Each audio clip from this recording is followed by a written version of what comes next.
Thanks for coming out.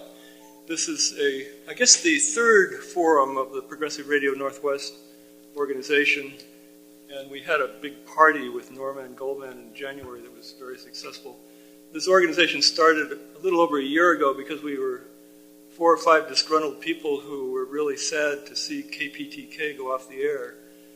And we started noticing that it's a pattern around the country. All the progressive radio stations are under duress from their corporate owners. And it's a long story, very complicated. We probably are all welcome and encouraged to think about conspiracies of the right to get rid of progressive media, and they seem to be succeeding. So we're trying to do something about that, and we've launched this organization. And at this forum now we have 3 people who are responding to the crisis in progressive media by personally taking action themselves to create their own progressive media or participate in progressive media.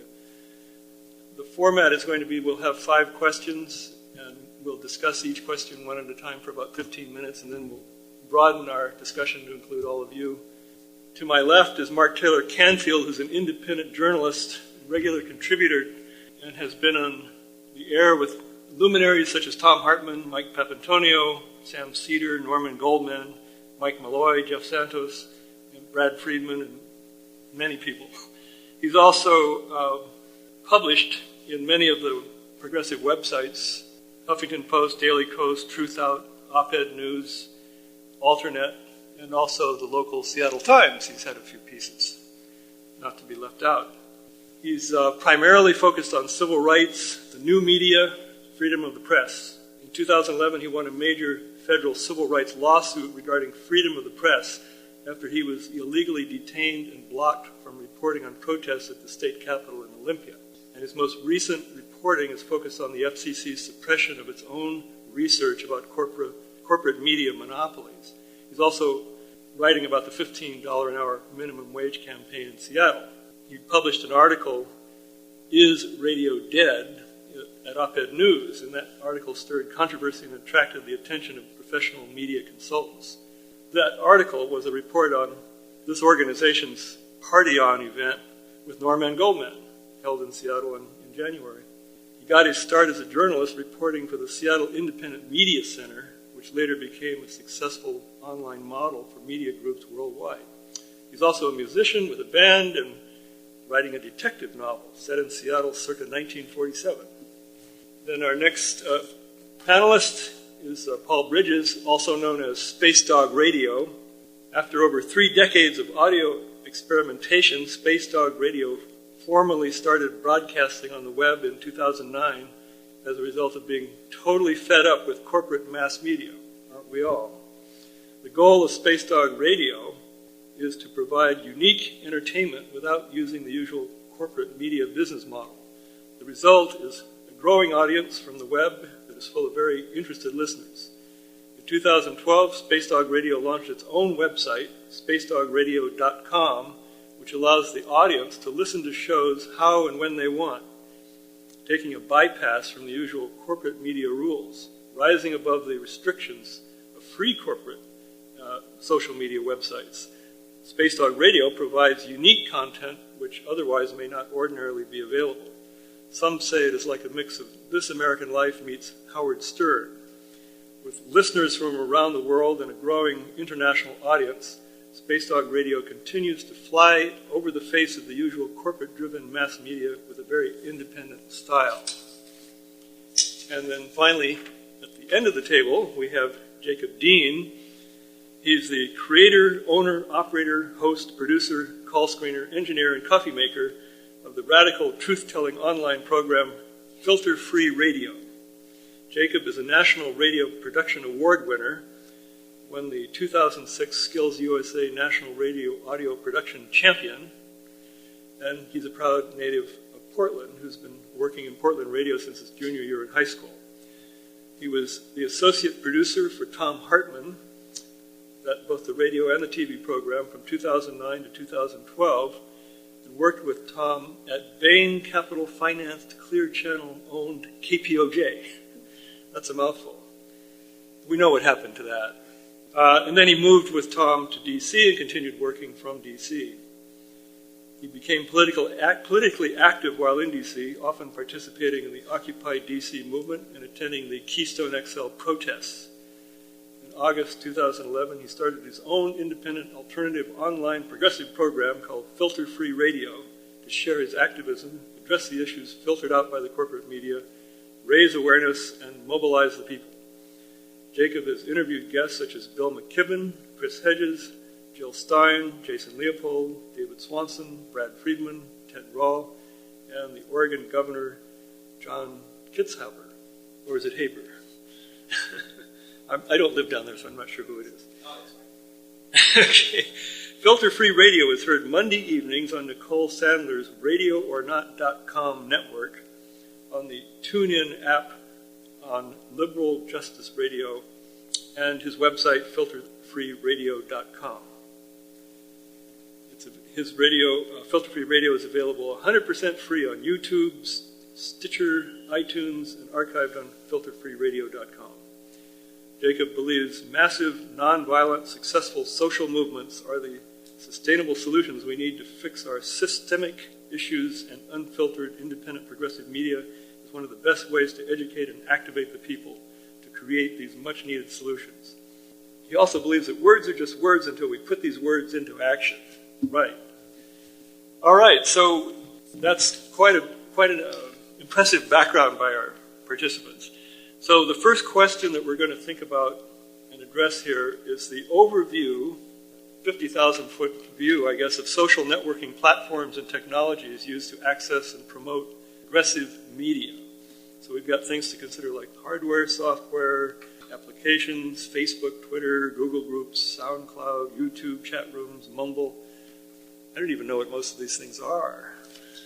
So who wants to jump in and start our discussion on all the different platforms and technologies that are available? First of all, I just want people to know, don't be overwhelmed by all of this new technology, because people are finding ways of using it in a very independent, customized way for themselves. So just because everyone else is using Facebook and all your friends are tweeting all day long, it doesn't mean that that's what you should be doing. Although I think our culture tends to teach that we all need to conform to these new technologies immediately and buy the latest new iPad or whatever.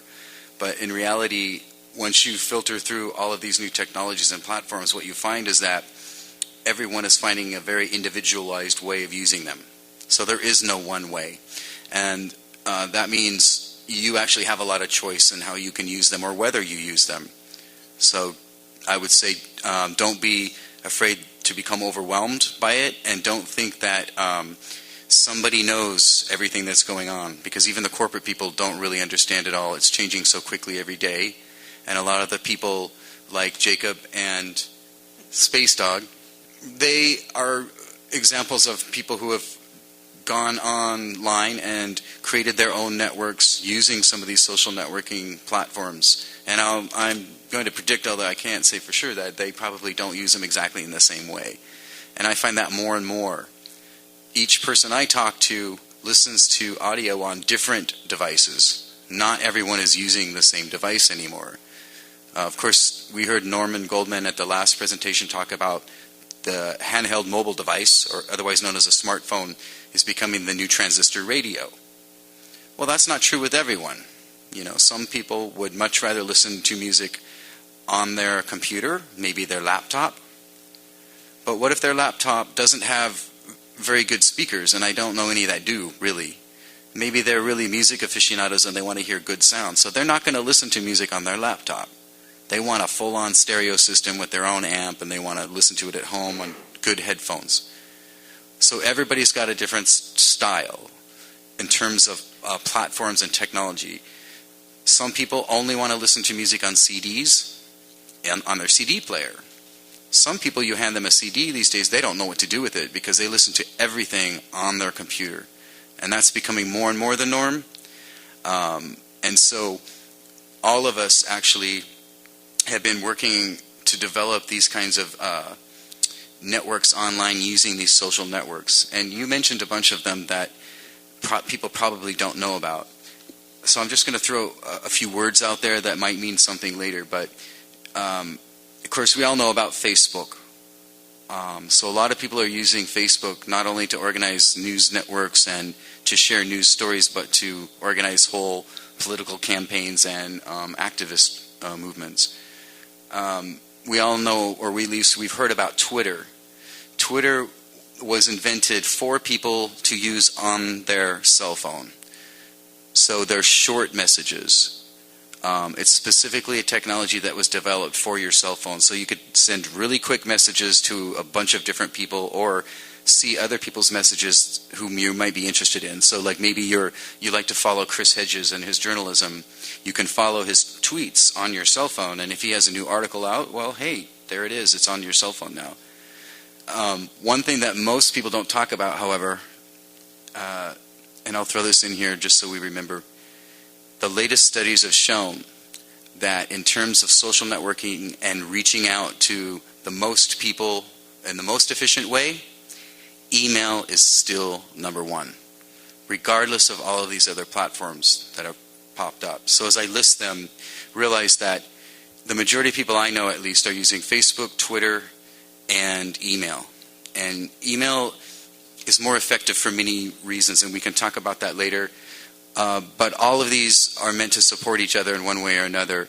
We talked about Google Groups, which is a way that you can actually talk with other people on the Google platform. You can even have video conferencing now. It's getting really sophisticated in terms of the interactivity that is available online and what you can do if you have a webcam. You can actually start a Google group. You can even do this on YouTube and other places where you can have video conference calls with people around the country, maybe family. There are other platforms like SoundCloud, which are specifically geared towards audio. So you won't see any video there. It's all for people who want to listen to good audio, usually. But journalists like myself use SoundCloud because people do kind of go to SoundCloud like a radio station. It doesn't have programming that's specific to any period of the day. It just has people who post things all day long, and you can go to any one of their sites and listen to anything they do. So in my case, I oftentimes post recordings of programs where I've been interviewed or where I've interviewed someone, and it's just an opportunity for people who are interested in my journalism to listen to that interview. However, I also do that on YouTube. So the main platforms that I'm using are Facebook, Twitter, and YouTube and SoundCloud. So I have tried to limit them to a small number because there are hundreds of social networking websites now. And they're international too. So you know there are specific ones for China and Japan. There are an incredible number of them. And after a while, it does become sort of redundant. You definitely don't need to be posting everywhere, even if you're a journalist or an artist or a radio broadcaster and you want to get the word out. Chat rooms, that has to do with you're watching maybe now live streaming video of your favorite radio personality. Say Norman Goldman or Tom Hartman is broadcasting today at 3 to 6, and you go to their website, you get to see them on camera. And more radio people are doing that. Part of that is because people in the audience out there now, especially the younger generations, want multimedia. They don't want to just listen. They want to see you too. So even if it's just you behind a microphone, they're fine. They'll watch you for 3 hours straight, just you sitting in front of a mic. That's fine. Jacob live streams his program, which means if you tune in on Mondays between 4 and 6 Pacific time, you can see him behind the microphone. And he's doing interviews with people over the phone, but you get to see him, and it's like he's in your living room. So when I met Jacob, he looks totally familiar to me because I've seen him so many times online.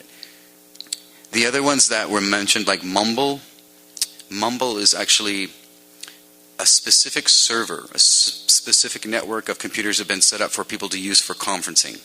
So it's kind of like Skype or Maestro, where you can get 5, it's like the old-fashioned party line. You can get 10 people on the line with you, and you can talk through your cell phone or you can talk through a mic like this through your laptop or computer, either way.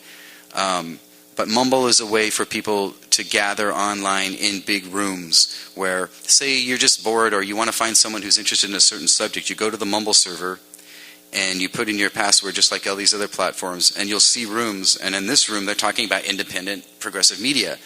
So all you do is you click on that, and now you're in the room. You can hear everyone that's talking, and you can interact with them either through your cell phone or your computer. So a lot of people are doing that. There's also a number of others, like newer ones that have just come out, like or that are recent, like Shoutcast and Icecast and all these other things that people are trying.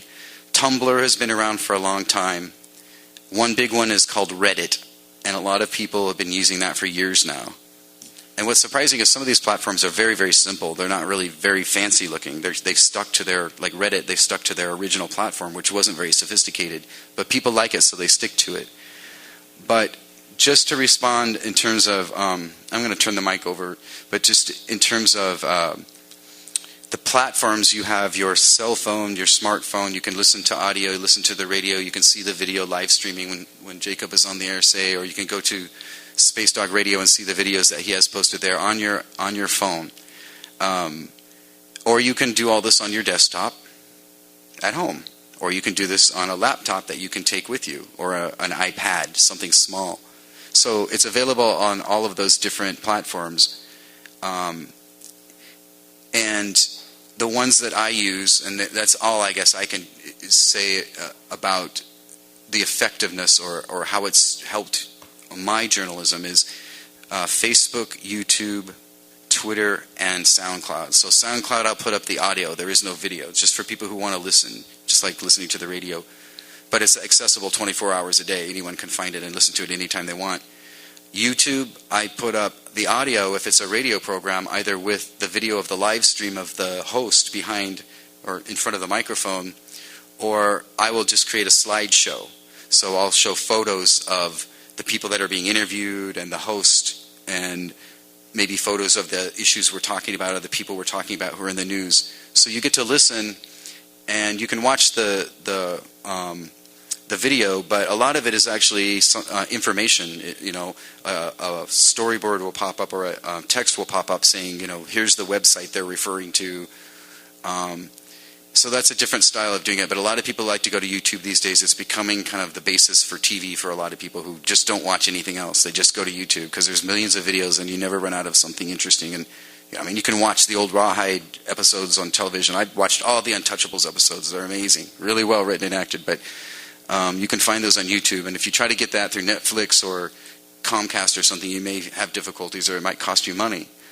Bottom line, everyone needs to find what they're comfortable with. And if it's only one, if they only like to do Facebook, you can talk to your family, you can post things to your friends. If you only want to do Twitter because you use your cell phone all the time, so that works best for you, don't worry about all of the millions of different social platforms or all of the propaganda and advertising coming at you about what you should use. Just explore yourself, talk to your friends. What are they using? Listen to people who broadcast, because they'll show you at least where you can go and find their stuff. And in terms of effectiveness and why people use it, and we can talk about that more later. First of all, thanks for everyone who got this forum together and everyone here tonight. It's really great. This is a great possibility for everyone, so I appreciate that. In terms of social networking, Mark's absolutely correct. There's a billion, trillion things to look at out there, and we had to choose what we were going to focus on. And I think when it comes to social networking, that's also got to be the case, because once you have a focused content on a focused platform where people know it's going to be happening, then that cuts out a lot of the clutter. We've chosen SoundCloud, YouTube, and Twitter for a fast-paced documentation. Of course, we have our own website as well. But as far as Twitter, we've seen the effectiveness of this with all the worldwide political items that have been going on. It's now not only just a social network, it's a political network, and it's very fast-paced. So it's very highly effective. In terms of the technologies involved, now we're not only dealing with laptops and cell phones, we're also dealing with tablets of all types, and there's going to be more of that. So as each person has their own technology, then they can choose what platform. But to really have an effective message, I think that the progressives need to have a focused content and make a choice and stay with that choice. Yeah, I would, first of all, thanks again for everyone for being here tonight. Thanks again for the opportunity, and to Progressive Radio Northwest for putting it on and having us. I would add that I would argue, the most important platform that we have in today's world to access progressive media is the Internet. I think we're really talking about transitioning from, going to the radio dial, KPTK, KPOJ, Green 960, it's not there no more. So I think really the Internet really is the most important platform for progressive media. And I mean, the corporate control dictates 90+% of the public airwaves. And so we do have to seek viable alternatives that we can trust. I think right now the easiest and cheapest solution to that is to begin to transition ourselves from traditional media outlets, which are clearly no longer serving in the public good, to social media, to independent media and content online. And you're seeing lots of examples of progressive media existing and maintaining sustainability independently online, independent journalists, independent broadcasters, and it's all online. Twitter, Facebook, and I would just add that it's a bittersweet thing that anybody can be the media. With a smartphone, with a computer, with a laptop, with your cell phone, with a tablet, anything with a webcam, a microphone, and the Internet, you are the media. Like we were talking about, I use Ustream, it's free, Livestream, Spreecast, all free broadcasting software that's available. And the opportunity is there for those who are passionate enough, who are determined enough to engage in real investigative journalism, to engage in real progressive media and truth-telling. That opportunity is there. We can do it, and we can sustain it through listener support, through local business support, and do it online. So I would just add that it's very important to begin to transition ourselves from the traditional media outlets. And the Internet really, in my opinion, is the most important platform for progressive media. All right, so the next question we'd like our panelists to contemplate and respond to is, what are the most effective ways to use social networks to find and interact with a progressive audience? What's interesting is I think we have covered some of that, actually. It's a big question. I just applaud Jacob for bringing up the fact that this is a big transition period, because we didn't do much to give you context on that point, but it is. It's a huge transition period for media. That's why it is confusing, even to the people that are creating it, and even to the corporate folks who are developing this software. Nobody really knows where it's going, but it's definitely going more and more online, which means, once again, your what I call your handheld mobile device. And to me, that includes tablets, pads, cell phones, whatever that you carry with you in your pocket. And as the technology grows rapidly, smartphones soon will be your computer. You won't need, a lot of people don't use laptops anymore. They use their smartphone because they can check their email, they can do all their social networking, they can listen to music.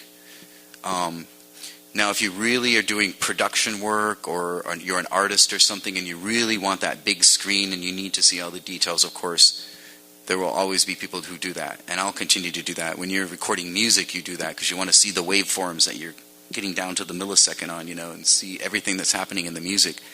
But for most people, it's going to be your cell phone, and it's going to be online. So all of this media that we have listened to for years on the quote radio and even on the quote television, both of those terms are becoming slightly outmoded, because a TV, literally a television, is literally that cathode ray tube with all that lead and cadmium and nasty stuff that you used to sit in front of and radiate yourself with, that we all grew up doing. But that has gone on to the computer, so that now you can watch anything that you want to see that you could see on television, or that's already been broadcast on television, because a lot of it is now archived on your computer, so you don't need a TV. radio and TV are difficult terms to use now because in reality it's multimedia, which means it's all of that. And any one of us can do it. Just like Jacob was saying, any kid on a skateboard going down the street with a smartphone can now be a journalist. He can film, and I've done this with my own video. You can film a breaking story and post it, or in my case, be a stringer for a network and sell it or give it to them, and now you're a journalist. But all you need is a way to capture the audio and the video, hopefully, by either one. So multimedia is where we're at. That's why we're recording this tonight. That's why it's going to be posted, because the world that we're moving into is people want to choose their programming when it's comfortable for them. So if they can't make it to that Saturday night event or whatever, then they want to be able to go there the next day or something and see what happened, or later when they get off work or whatever. So that's what we're doing tonight, and that's what a lot of these social networks are about, these platforms. It's about taking something that's happened, like alternative radio is an example. They rebroadcast speeches by Noam Chomsky and all sorts of wonderful people. So maybe you weren't at the University of Washington when Noam Chomsky was in town that day, but you can go to their website and you can listen to a speech he gave 6 months ago. So it's a way of archiving and documenting what's going on, and it's becoming more and more multimedia, where it's not just about audio. It's about being able to see and hear it at the same time, and maybe writing an article about it too. So you have text, you have audio, and you have video. And with the devices and the technology, anybody can do that now. As far as the most effective ways, I think I already sort of addressed that in the way that I use social networking.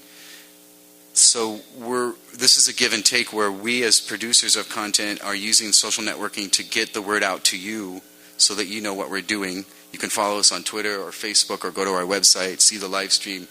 But you as an audience are also seeking this kind of programming. And these days, so much of it has gone online, and the networks are not very strong yet, linking everyone together, which is something that, I hope this group keeps discussing. It's what's really happening with these networks. But you need to be able to find it too, and that's why we have Twitter and Facebook and SoundCloud and these other places that you can go to find who's doing what. And that's the audience trying to find it through the social networking and interacting, hopefully, with the people that are creating the content, and then the producers of that content also trying to reach out to you. So it's a two-way street. That's why it's interactive, and that's why it's called social networking, because it's not just the guy behind the microphone shouting at you. It's actually, a lot of it is you using these platforms to find and to tell other people about it, which is what's so important about progressive media, because it needs word-of-mouth support. There aren't any multi-million-dollar advertising campaigns for any of this programming. And I can tell you, people are struggling. It's really tough to do this. So we need to definitely develop new economic models for that, which is another topic, but space that. Right. I think the key words here are find and interact. And this is the difference where independent journalists and broadcasters can really make a difference. Number one, finding an audience is tough. We do a lot of walking around festivals and meeting people firsthand and interacting with them on Twitter, et cetera, et cetera. So our audience has grown internationally on really important topics. And those are topics that hit close to home, whether it's someone in Melbourne, Australia saying, gee, I didn't know that was going on, because we never hear about it in Melbourne, Australia. That's why they come to Space Talk Radio. Or, the things going on in Ukraine, or the things going on right now in also Washington State. It's finding those people and filling a need and interacting with them in a much more personal level.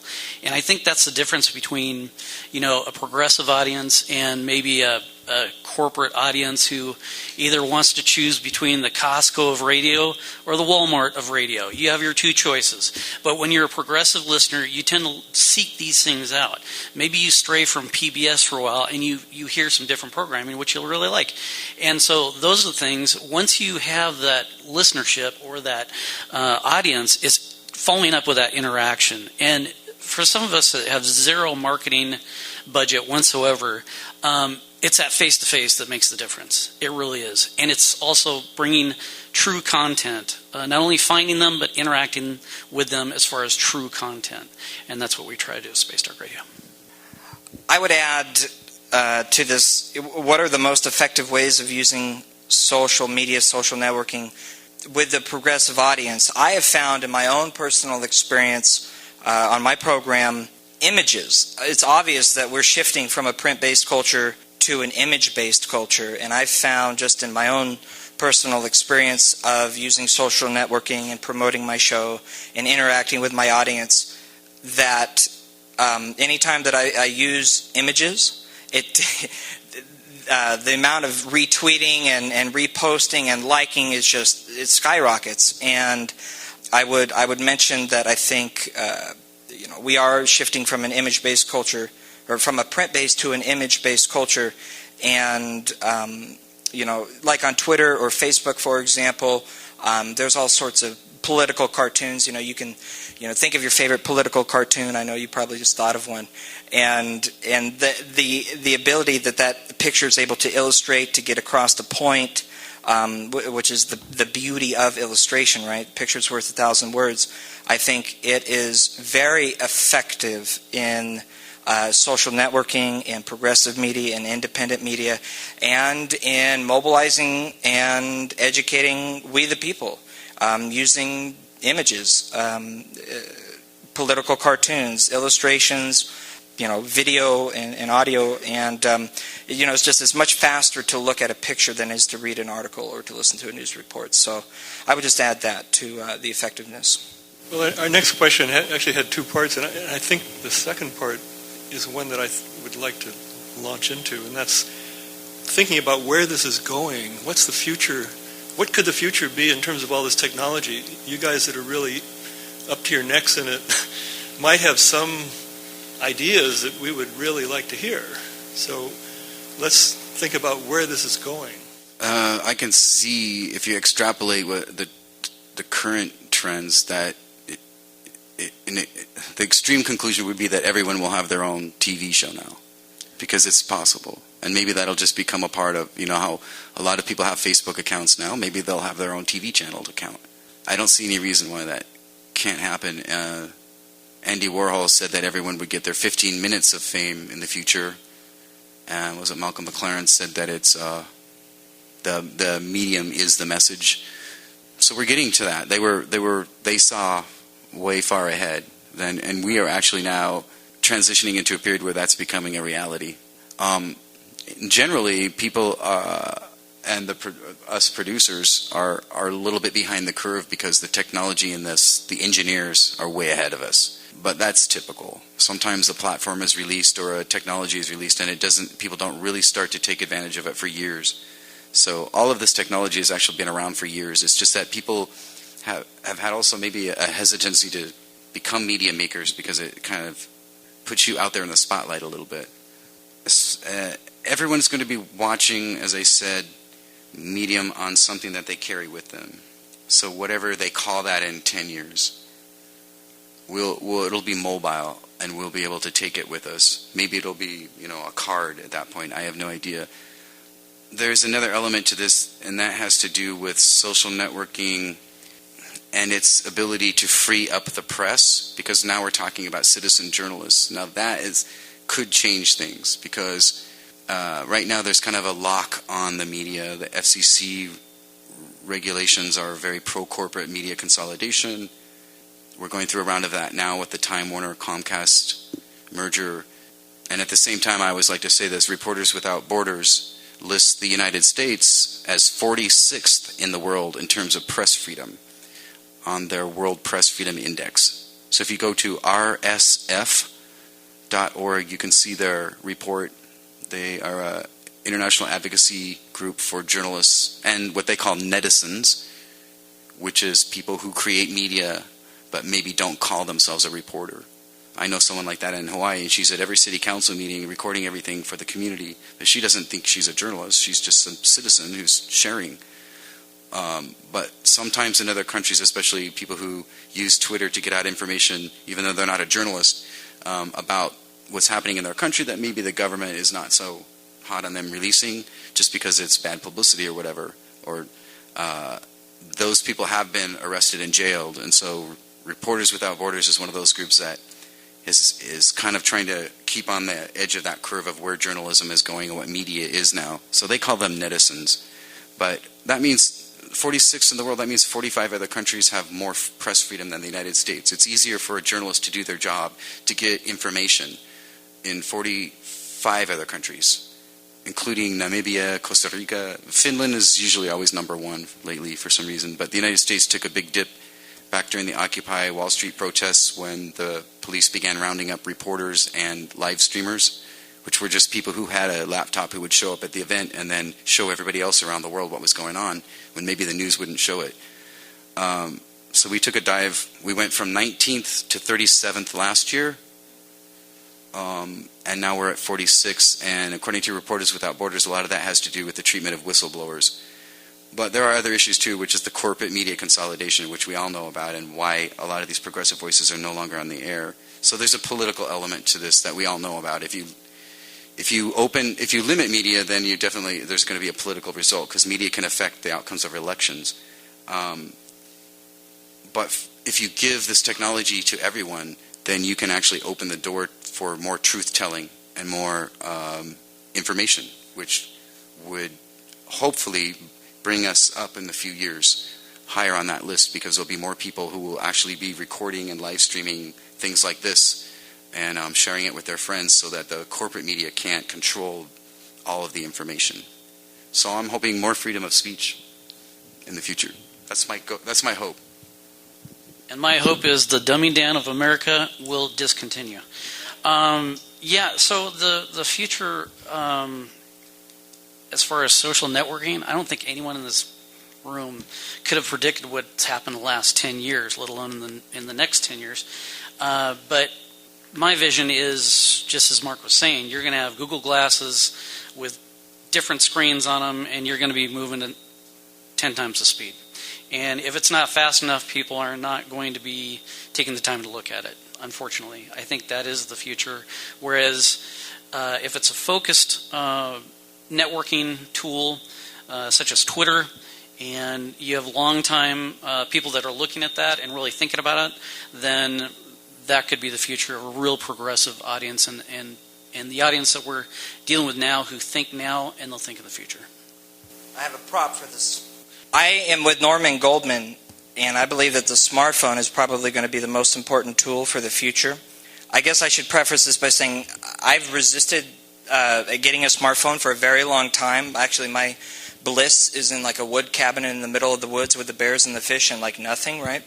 So, and the only thing that really convinced me to buy a GPS NSA personal tracking device is the multimedia capabilities of this thing. I've got my high definition audio recorder, high definition video recorder, high definition camera. This thing takes better pictures than the $200 camera I bought last year. And that's exactly why I broke down and finally got one of these things.